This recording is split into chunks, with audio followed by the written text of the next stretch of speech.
Visões do céu. Capítulo 2. Sua promessa será cumprida. A tônica das Escrituras. Uma das verdades mais solenes e gloriosas dentre as reveladas na Escritura Sagrada é a da segunda vinda de Cristo para completar a grande obra da redenção. Ao povo de Deus, por tanto tempo a peregrinar em sua jornada na região e sombra da morte, Mateus 4,16, é dada uma esperança preciosa e inspiradora de alegria, na promessa do aparecimento daquele que é a ressurreição e a vida, João 11,25, a fim de levar de novo ao lar seus filhos exilados. A doutrina do segundo advento é verdadeiramente a nota tônica das Sagradas Escrituras. Desde o dia em que o primeiro par volveu os entristecidos passos para fora do Éden, os filhos da fé têm esperado a vinda do prometido, para quebrar o poder do destruidor e de novo levá-los ao paraíso perdido. Santos homens de antigamente aguardavam o advento do Messias em glória, para a consumação de sua esperança. Enoque, apenas o sétimo na descendência dos que habitaram no Éden e que na terra durante 3 séculos andou com Deus, teve permissão para contemplar de muito longe a vinda do libertador. Eis que é vindo o Senhor, declarou ele, com milhares de seus anjos para fazer juízo contra todos. Judas 14,15. O patriarca Jó, quando sofria sua maior aflição, exclamou com inabalável confiança: Eu sei que o meu Redentor vive, e que por fim se levantará sobre a terra. Ainda em minha carne verei a Deus. Vê-lo-ei por mim mesmo, e os meus olhos e não outros o verão. Jó 19, 25 a 27. Para levar seu povo para o lar. Cristo declarou que virá a segunda vez para reunir a si os seus fiéis. E todas as tribos da terra se lamentarão e verão o Filho do Homem vindo sobre as nuvens do céu com poder e grande glória. E ele enviará os seus anjos com rijo clamor de trombeta, os quais ajuntarão os seus escolhidos desde os 4 ventos, de uma a outra extremidade dos céus. Mateus 24, de 30 a 31. A promessa da segunda vinda de Cristo deveria ser conservada sempre viva na mente de seus discípulos. O mesmo Jesus, a quem viram subir ao céu, viria outra vez, para receber aos que na terra se entregam a seu serviço. A mesma voz que lhes disse: Estou convosco todos os dias até a consumação dos séculos, Mateus 28, 20, lhes daria as boas-vindas à sua presença no reino celestial. A proclamação da vinda de Cristo deveria ser agora, como quando fora feita pelos anjos aos pastores de Belém, boas novas de grande alegria. Os que realmente amam ao Salvador saudarão com alegria o anúncio baseado na palavra de Deus, de que aquele em quem se centralizam as esperanças de vida eterna vem outra vez, não para ser insultado, desprezado e rejeitado, como se deu no primeiro advento, mas com poder e glória para remir seu povo. Os que não amam o Salvador é que não desejam sua vinda. E não poderá haver prova mais conclusiva de que as igrejas se afastaram de Deus do que a irritação e a animosidade despertada por essa mensagem enviada do céu. Estas verdades, conforme são apresentadas no capítulo 14 de Apocalipse, em relação com o Evangelho eterno, distinguirão a Igreja de Cristo ao tempo de seu aparecimento. Pois, como resultado da tríplice mensagem, é anunciado: aqui estão os que guardam os mandamentos de Deus e a fé de Jesus. E essa mensagem é a última a ser dada antes da vinda do Senhor. Seguindo-se imediatamente a sua proclamação, pelo profeta é visto o Filho do Homem vindo em glória, para ceifar a colheita da terra. Libertação do pecado. Este mundo foi palmilhado pelo Filho de Deus. Ele veio trazer aos homens a luz e a vida, torná-los livres da servidão do pecado. Ele virá novamente com poder e grande glória, para levar para si os que durante esta vida seguiram seus passos. A redenção da possessão de Deus. O propósito original de Deus na criação da terra será cumprido ao ser ela feita a eterna habitação dos remidos. Os justos herdarão a terra e habitarão nela para sempre. Salmos 37, 29.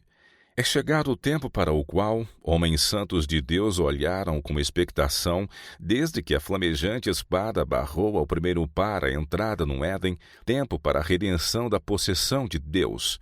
Efésios 1, 14. A terra, originariamente dada ao homem como seu reino, por ele entregue às mãos de Satanás, e por tanto tempo mantida pelo poderoso inimigo, foi reconquistada pelo grande plano da redenção. Tudo que foi perdido pelo primeiro Adão será restaurado pelo segundo. Diz o profeta: a ti, ó torre do rebanho, monte da filha de Sião, a ti virá, sim, a ti virá o primeiro domínio. Miqueias 4:8. E Paulo aponta para a redenção da possessão de Deus, Efésios 1:14. Deus criou a terra para ser habitada por seres santos e felizes. Esse propósito será cumprido quando, renovada pelo poder de Deus e liberta do pecado e da tristeza, ela se tornar o eterno lar dos remidos. Para fazer novas todas as coisas, a obra da redenção será completa. Onde abundou o pecado, superabundou a graça de Deus. A terra, o próprio campo que Satanás reclama como seu, será não apenas redimida, mas exaltada. Nosso pequenino mundo, sob a maldição do pecado, a única mancha escura de sua gloriosa criação, será honrado acima de todos os outros mundos do universo de Deus. Aqui, onde o Filho de Deus habitou na humanidade, onde o Rei da Glória viveu e sofreu e morreu, aqui, quando ele houver feito novas todas as coisas, será o tabernáculo de Deus com os homens. Com eles habitará e eles serão o seu povo, e o mesmo Deus estará com eles, e será o seu Deus. Apocalipse 21:4. E através dos séculos infindos, enquanto os remidos andam na luz do Senhor, hão de louvá-lo por seu inefável dom. Emanuel, Deus conosco. Avaliado o custo da redenção. Jamais poderá o preço de nossa redenção ser avaliado enquanto os remidos não estiverem com o Redentor ante o trono de Deus. Então, ao irromperem as glórias do lar eterno em nossos arrebatados sentidos, nós nos lembraremos de que Jesus abandonou tudo isso por nós, que ele não somente nos tornou um exilado das cortes celestiais, mas enfrentou por nós o risco da derrota e eterna perdição. Então lançaremos aos seus pés nossas coroas, erguendo o cântico: digno é o Cordeiro que foi morto, de receber o poder e riquezas, e sabedoria e força, e honra e glória e ações de graças. Cumprido o propósito da terra. Deus criou a terra para ser a morada de seres santos, felizes. O Senhor formou a terra e a fez. Ele a estabeleceu, não a criou vazia, mas a formou para que fosse habitada. Isaías 45:18.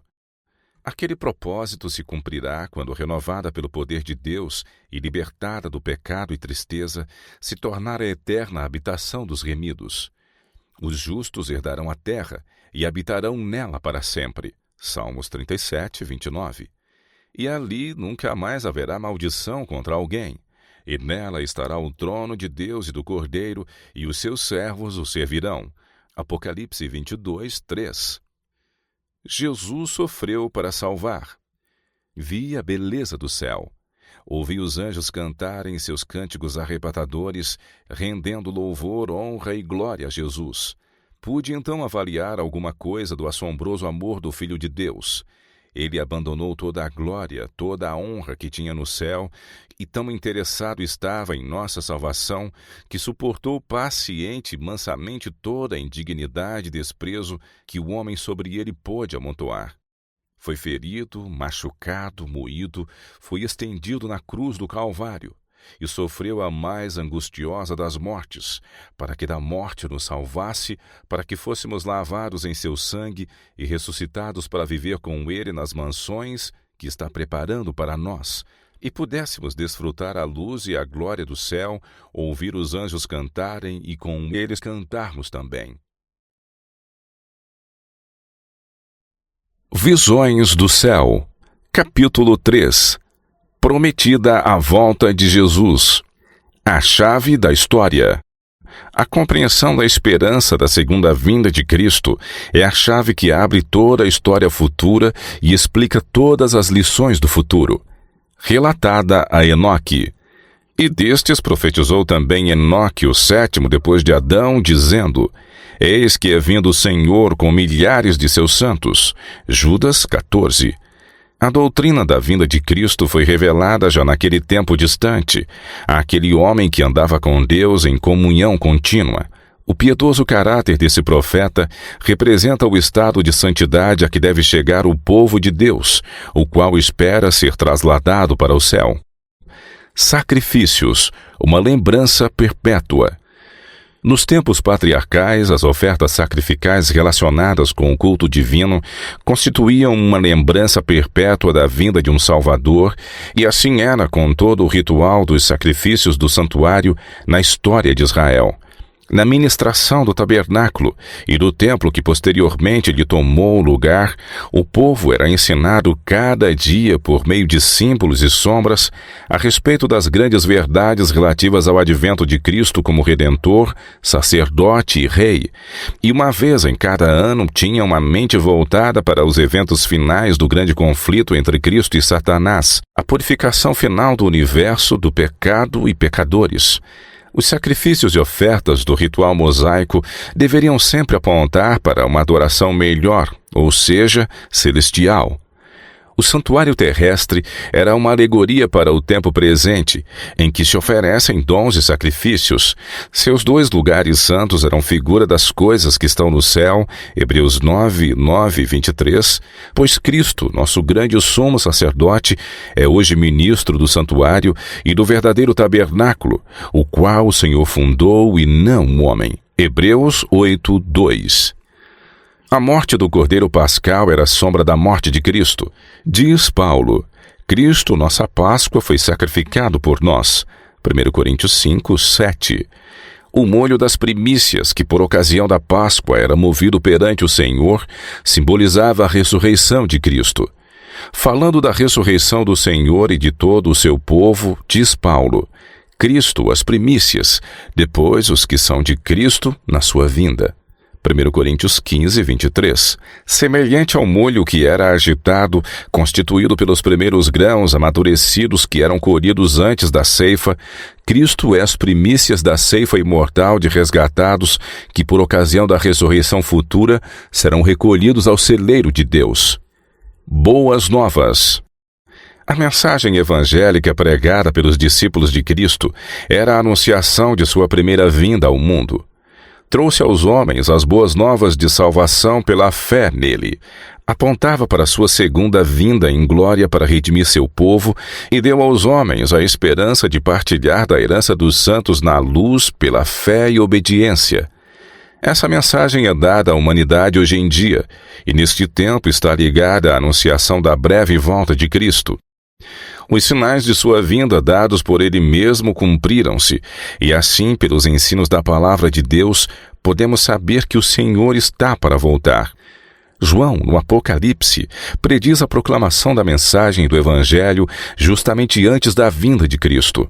Viu outro anjo voar pelo meio do céu, e tinha o Evangelho eterno para o proclamar aos que habitam sobre a terra, e a toda a nação, e tribo, e língua, e povo, dizendo com grande voz: Temei a Deus e dá-lhe glória, porque vinda é a hora do seu juízo. Apocalipse 14, 6 e 7. A essa advertência do juízo e as mensagens com ela relacionadas, segue-se na profecia a volta do Filho do Homem nas nuvens do céu. A proclamação do juízo é uma anunciação de que a segunda vinda de Cristo está próxima, e essa proclamação é chamada o Evangelho Eterno. Desse modo é mostrado que a pregação da segunda vinda de Cristo, ou a anunciação de sua brevidade, é parte essencial da mensagem evangélica. A oração ensinada por Cristo. Venha o teu reino. Mateus 6, 10. Deus é nosso Pai, que nos ama e que de nós cuida como filhos seus que somos. Ele é também o grande Rei do universo. Os interesses de seu reino são nossos interesses e devemos trabalhar por seu estabelecimento. Os discípulos de Cristo esperavam a vinda imediata do reino de sua glória, mas, ao dar-lhes essa oração, Jesus ensinou que o reino não deveria ser então estabelecido. Deveriam orar por sua vinda como um acontecimento ainda no futuro, mas essa petição era-lhes também uma certeza. Conquanto não devessem esperar a vinda do reino em seus dias, o fato de haver Jesus recomendado que por ela orassem constitui prova de que certamente virá no tempo designado por Deus.